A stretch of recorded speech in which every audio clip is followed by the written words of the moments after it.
Bonjour à tous, j'ai le plaisir d'ouvrir cette nouvelle table ronde de Louis Magazine qui est consacrée cette fois à la prise en charge des patients acouphéniques. Quelles sont les solutions et les traitements? Quels sont les différents professionnels impliqués? Et quel est le rôle de l'audioprothésiste au sein de cette équipe pluridisciplinaire? Pour répondre à toutes ces questions, j'ai l'honneur de recevoir le docteur Christine Poncé, chef de service ORL à l'hôpital Rothschild. Bonjour docteur, merci beaucoup d'avoir accepté d'être avec nous aujourd'hui. Patricia Grévin, qui est sophrologue et créatrice du pôle sophrologie et acouphènes. Bonjour Patricia. Bonjour. Avec nous également Fabio Macchi, directeur du développement d'Amplifon France. Bonjour Fabio. Éric Bailly-Masson, audioprothésiste à Toulon et directeur technique Amplifon France. Bonjour. Bienvenue Éric. Et enfin, Michael Ménard, docteur en acoustique et responsable de formation chez Signa Solutions Auditives Siemens. Pour commencer, nous allons dresser un état des lieux des acouphènes en France. Alors, selon les chiffres, on estime que 10 à 15% de la population en France souffre d'acouphènes de manière chronique ou épisodique. Docteur Poncé, vous êtes d'accord avec ces chiffres ? Écoutez, il y a une étude en 2014 menée par Ipsos pour la JNA, Journée nationale de l'audition, qui avait dit qu'il y avait 3,7 millions à peu près personnes qui avaient des acouphènes permanents, et plus de 12 millions qui avaient des acouphènes intermittents, ce qui est énorme. Ce qui est vraiment énorme parce qu'au total, ça fait environ 16 millions de personnes en France qui souffriraient d'acouphènes. Dans ces chiffres, bien évidemment, tous ne consultent pas sans relâche, mais 250 000 consulteraient sans relâche. Donc, c'est ceux qu'on revoit, que ça soit l'audioprothésiste, le sophro, les médecins ORL, ce sont ces personnes-là qu'on revoit régulièrement. D'accord. Et est-ce qu'on peut imaginer qu'il y ait aussi des patients, enfin que ce chiffre soit sous-estimé parce que certaines personnes qui ont des acouphènes ne consultent pas ou vivent avec leur souffrance dans l'isolement ? Ouais, dans les chiffres que j'ai donnés tout à l'heure, il y a une estimation. C'est sur la population française, donc c'est les chiffres de 16 millions, il y a ces personnes-là. Dans ceux qui consultent, c'est 250 000, parce qu'évidemment, il y a des gens qui en souffrent, c'est une vraie souffrance permanente, et puis il y a ceux qui ont un petit acouphène, qui connaissent, qui savent que c'est pas tout à fait normal, qui ont peut-être été consultés une fois ou deux, et puis finalement, c'est pas très gênant, et ça ne les gêne pas dans leur vie habituelle. Donc ceux-là, on ne les revoit pas sans arrêt. D'accord. Et est-ce que vous observez une augmentation de la prévalence des acouphènes ? Est-ce qu'il y en a plus qu'avant ? Alors, pour prendre en charge les patients acouphéniques depuis plus de 20 ans, je pense qu'au contraire, moi j'ai tendance à en voir un peu moins qu'avant, parce qu'avant on était moins nombreux à prendre en charge les acouphènes. Maintenant, il y a quand même, les Français connaissent bien les troubles de l'audition, il commence à y avoir une bonne communication sur toute cette souffrance, et je dirais que il y a de plus en plus, mais il n'y a pas que les jeunes. Je ne voudrais pas non plus trop stigmatiser les jeunes.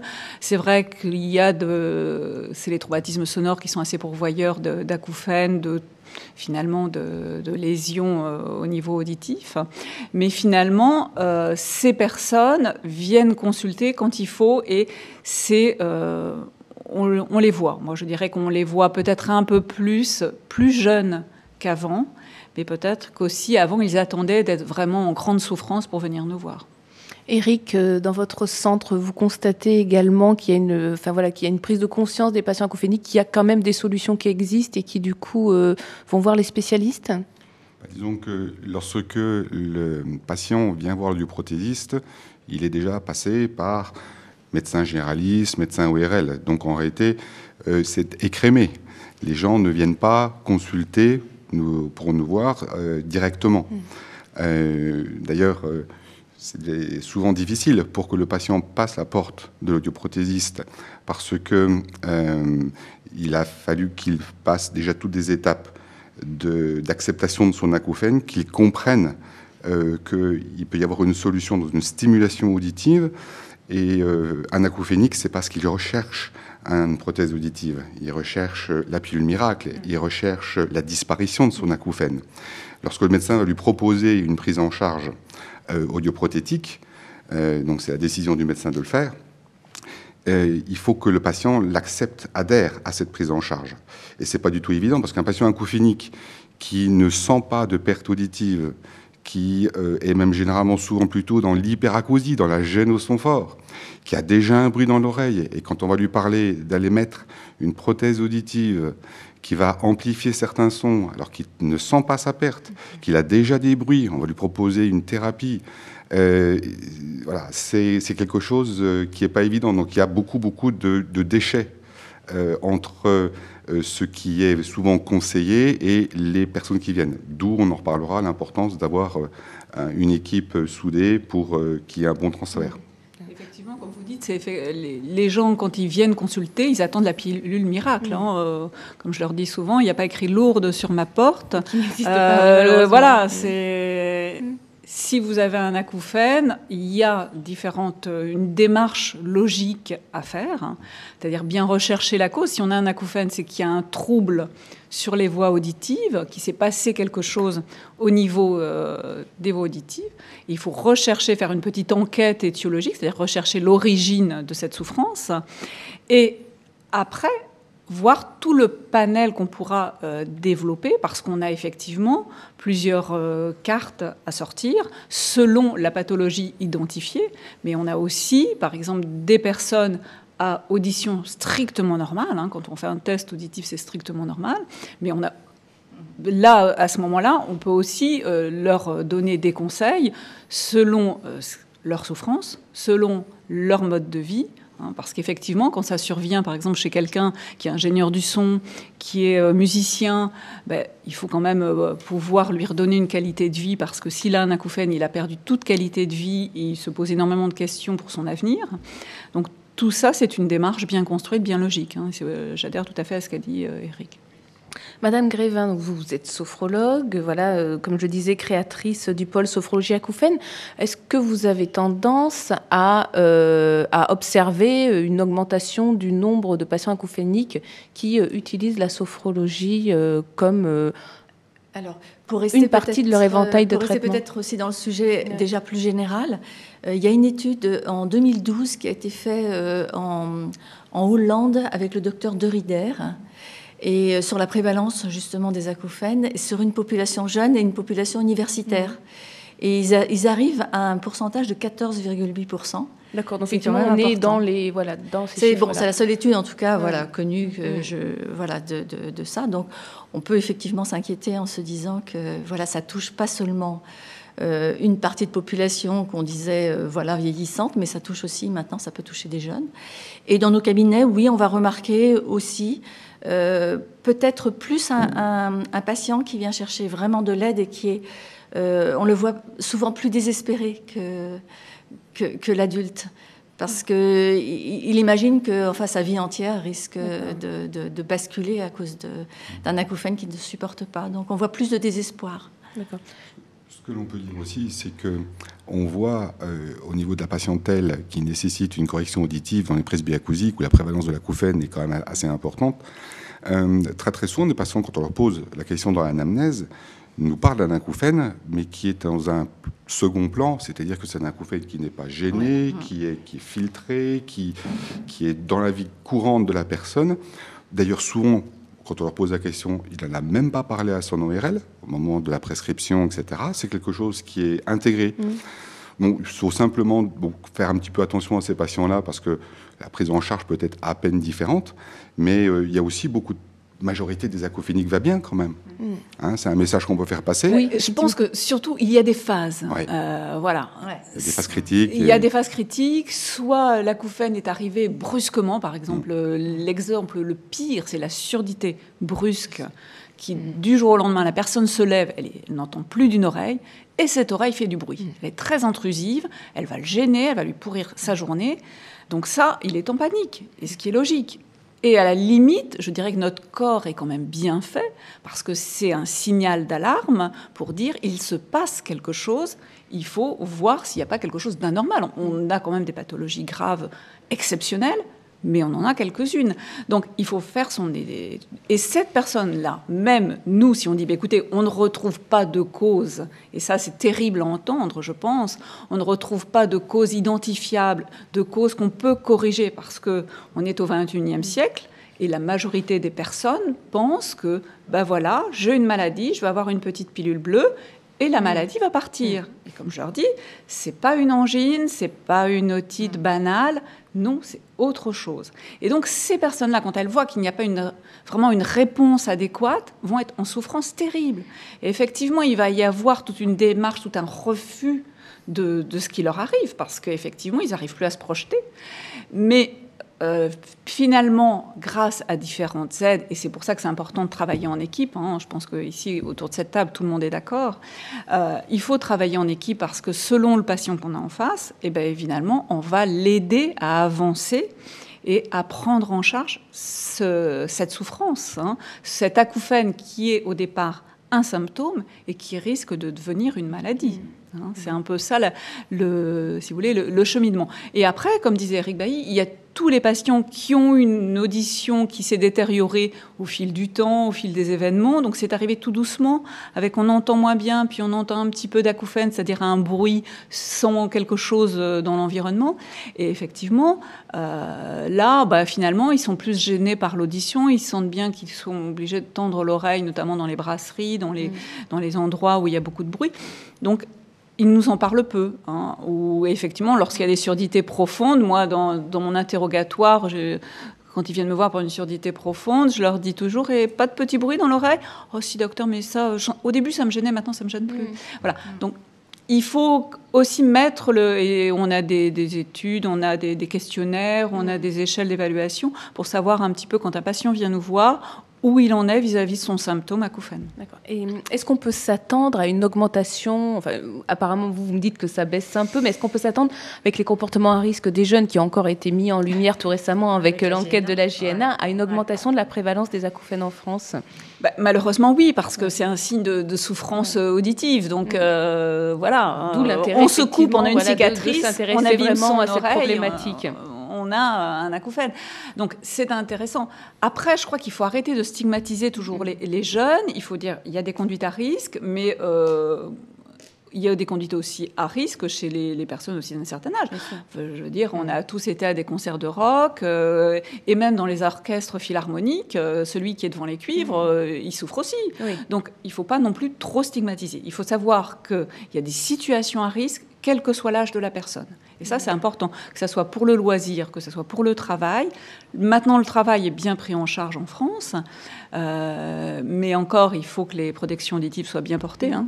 Ça, oui. Je pense qu'on est tous d'accord. Voilà. Mais il ne faut pas trop stigmatiser les jeunes. Il faut dire, il y a des situations à risque, faites attention, regardez... Tout un travail de prévention à mener en amont, le travail de prévention population très large est à faire, mais arrêtons de stigmatiser en disant c'est que les moins de 20 ans, c'est que les... Non, il y a des situations à risque pour tout le monde. Alors, comment peut-on définir un acouphène ? Alors, un acouphène, c'est un bruit qui est perçu par la personne sans qu'il y ait de stimulation sonore dans l'environnement. Je pense que tout le monde est d'accord avec moi. Je pense que nous avons effectivement un éventail de spécialistes. D'accord. Et est-ce qu'il y a plusieurs sortes d'acouphènes ou on peut tout mettre dans le même panier ? Non, il y a plein de sortes d'acouphènes. il y a déjà le permanent, l'intermittent. Le permanent, c'est du matin au soir. La personne, là, souffre du matin au soir. L'intermittent, c'est qu'il va y avoir des périodes où l'acouphène va être là. Ça peut être des périodes sur une journée, sur une semaine, sur un mois. Donc ça, c'est l'acouphène intermittent. Et puis, il va y avoir, par exemple, des choses pulsatiles. Hein. Il va y avoir des choses qui sont continues, il va y avoir... Donc, il y a vraiment tout un panel de choses. Il y a des acouphènes exceptionnels que la personne a trouvé, pour laquelle la personne a trouvé une zone gâchette qui module un petit peu selon qu'il va toucher telle ou telle zone. Ça va moduler un petit peu l'acouphène. C'est ce qu'on appelle, nous, des acouphènes somatosensoriels. Donc, vous voyez, il y a quand même tout un panel. Et c'est pour ça que l'interrogatoire, moi, quand un patient vient nous voir, on le laisse parler, on le laisse dire, parce que toute parole, notamment si elle est spontanée, va nous permettre finalement de nous orienter vers les différentes causes. Alors, j'imagine que vous, Éric, dans votre centre, vous observez effectivement cet éventail très large de différents types d'acouphènes. Alors, très probablement beaucoup moins que chez l'ORL, puisque c'est orienté vers des acouphènes que théoriquement je serais capable de prendre en charge. C'est-à-dire que tous les acouphènes objectifs, généralement, ne sont pas pris en charge par les audioprothésistes. Les acouphènes qui sont souvent en dehors des bandes passantes des appareils, souvent par des médecins ORL qui connaissent un petit peu le type de prise en charge qu'on peut proposer, ne nous sont pas systématiquement adressés et les orientent vers d'autres prises en charge en thérapie sonore. Donc on a une catégorie, quand on est identifié comme audioprothésiste spécialisé dans la prise en charge des acouphènes, une catégorie bien particulière d'acouphènes à traiter. Et qui représente combien à peu près de la population des acouphéniques en pourcentage? Alors là, c'est difficile théoriquement, tout acouphène lié à une surdité devrait être aidé par une correction auditive. Oui. On sait que ça a une certaine efficacité. C'est le meilleur traitement. C'est le meilleur traitement. Après, tout dépend où on place le niveau de la correction auditive, c'est-à-dire à quel niveau on passe le niveau de la perte auditive. Pour ma part, avec les nouvelles technologies, les appareils qui sont capables, avec des convertisseurs analogiques digitaux, de prendre des sons beaucoup plus faibles qu'avant, on peut traiter des surdités beaucoup plus faibles qu'il y a quelques années. Pour moi, ma limite, c'est un scotome de 20 décibels. Je commence déjà à proposer une prise en charge par amplification. Et avec des résultats qui sont tout à fait fonctionnels.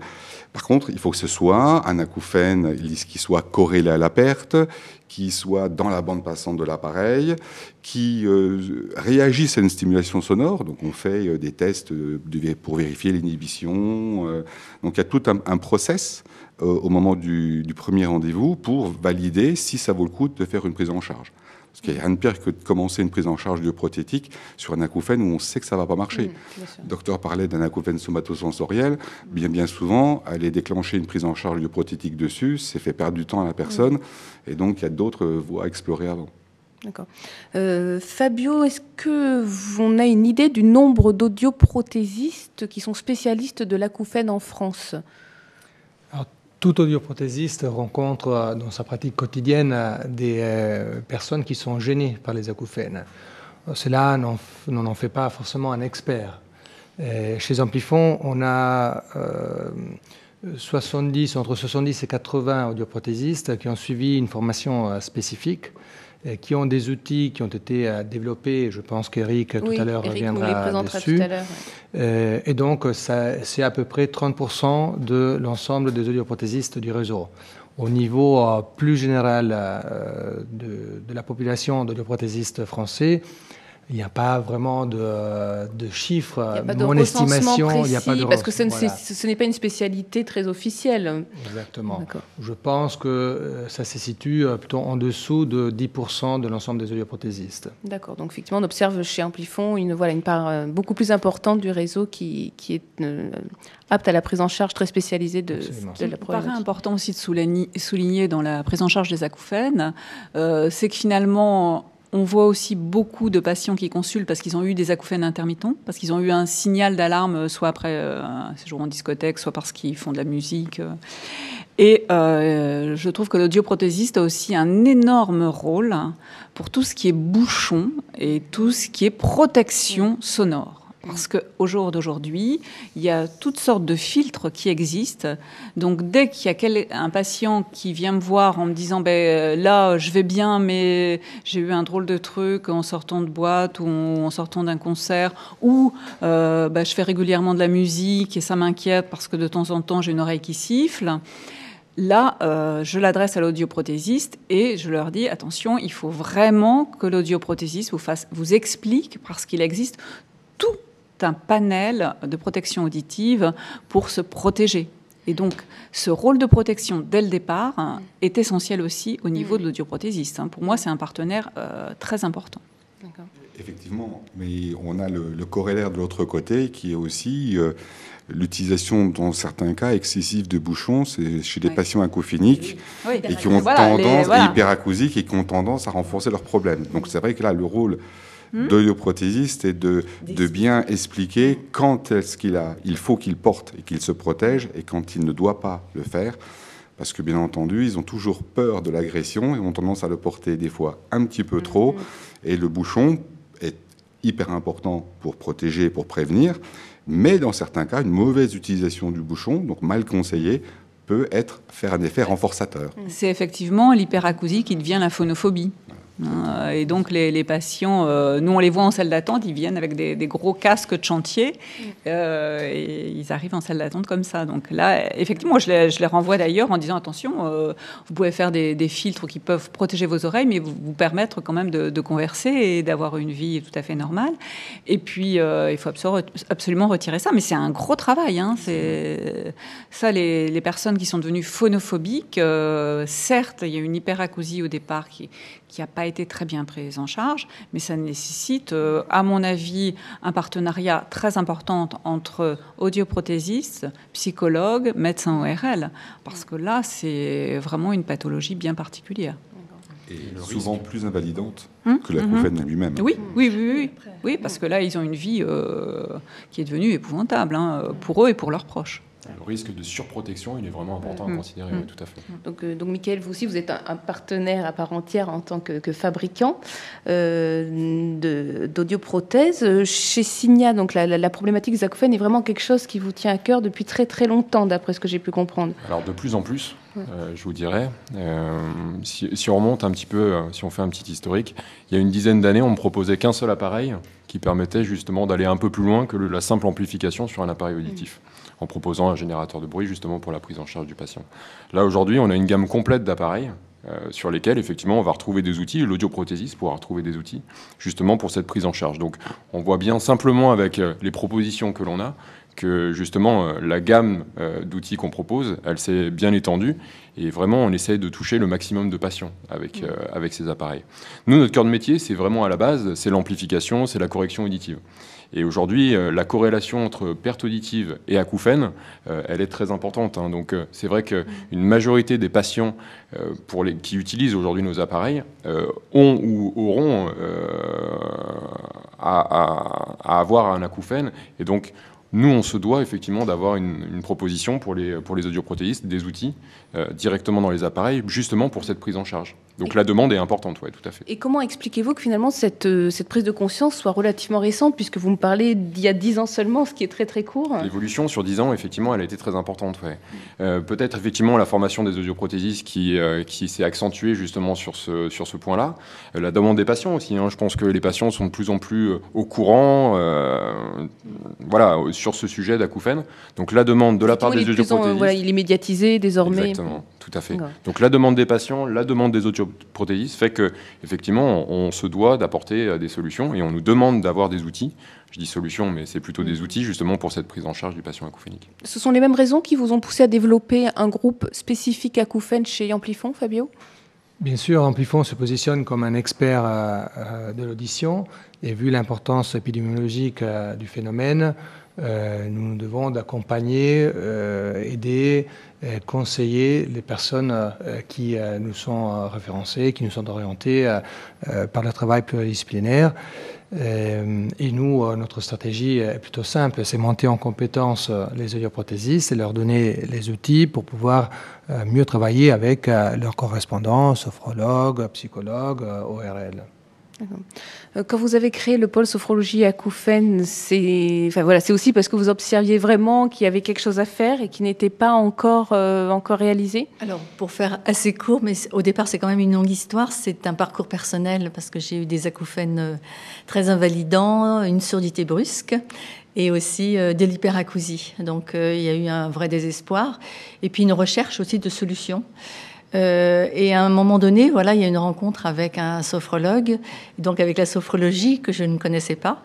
Et ça a été un outil, effectivement, une méthode qui a apporté quelque chose. Et à partir de ce moment-là, je me dis peut-être on pourrait essayer avec la sophrologie d'accompagner ces patients qui souffrent. Et donc, je me suis servi, bien sûr, de mon vécu, de mon expérience, des sensations que je ressentais et tout, pour pouvoir mettre en place, en fait, des protocoles spécifiques. Et donc, après cette expérience un peu de thérapeute, j'ai voulu aussi, autour de moi et pour les sophrologues, en diffuser un petit peu cette information. Et donc c'est comme ça qu'est né au fur et à mesure du temps. En quelle année vous avez initié cette démarche ? Plus ou moins au moment de la sortie de mon livre, j'ai voulu aussi parler de... Donc c'est 2010. 2010, donc c'est également assez récent. Oui, c'est assez récent. Mais les acouphènes, c'était beaucoup plus ancien. Donc il faut un certain chemin aussi, j'allais dire personnel et professionnel, pour monter une structure qui est aujourd'hui nationale et qui comporte 130 sophrologues qui sont vraiment spécialisés dans cette prise en charge.